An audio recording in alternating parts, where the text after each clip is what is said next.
Okay, as we said, so setup-wise, very good. I mean, in terms of posture and sort of spine angle there, we're getting some nice angles there at address. Maybe get a little bit more lean, but I think at the moment you're in a position where you can reach the ground, so we don't need to really get over the ball anymore. Okay. All I would say is the thing at the top of the backswing we're trying to avoid now is sort of this left wrist sort of collapsing. You can see there with that left wrist how it sort of, I can't even do that way, almost it's painful to me, but yeah, that left wrist now in the club is pointing like so.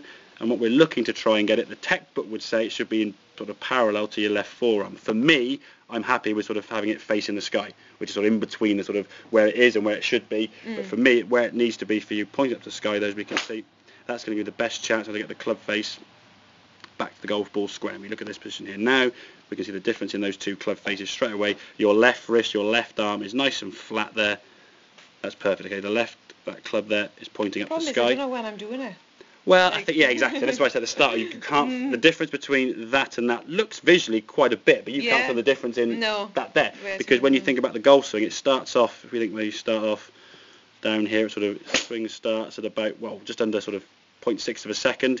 You're there in less than a second, and you're in the golf ball less than a second after that. So it's not much thinking time. So it's more a question of sort of making some practice swings, just trying to sort of feel that motion. You can do that at home without being in the golf ball. Just sort of stand with the club there and just swing the top. If you've got any mirrors or reflections somewhere, you can swing back. Or Scott gives, okay, right, yeah, get there. No, you're not there. Do it again.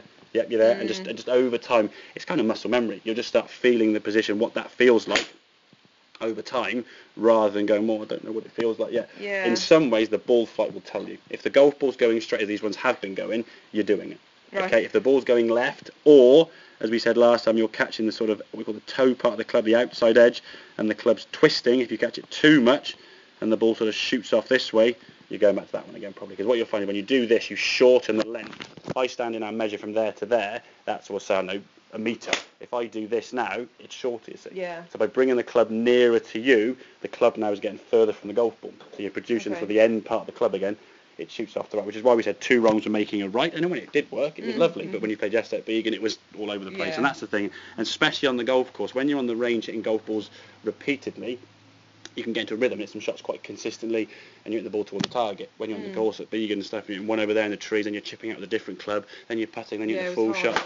It's very difficult to be consistent when you're playing shots in different sort of times. Okay, so once you get to the top of the backswing there, as we said, you get a nice position over there.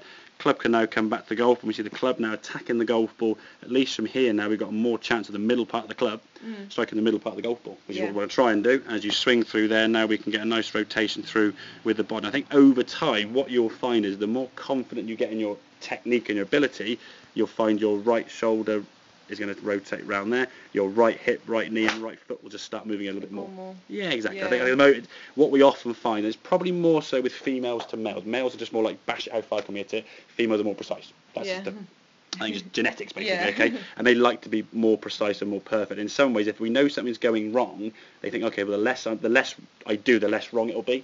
So if I'm shooting the ball out to the right there or going to the left, if I just swing a little bit less and do less movements, then I won't be so far wrong. But unfortunately, this is always going to go through fully the club. You're swinging it flat out speed.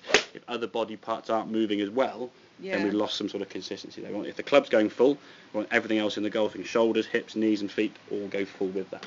Okay, so get that top of the backswing position as we said. You can just practice with that, okay? You can just make some swings there again with a reflection.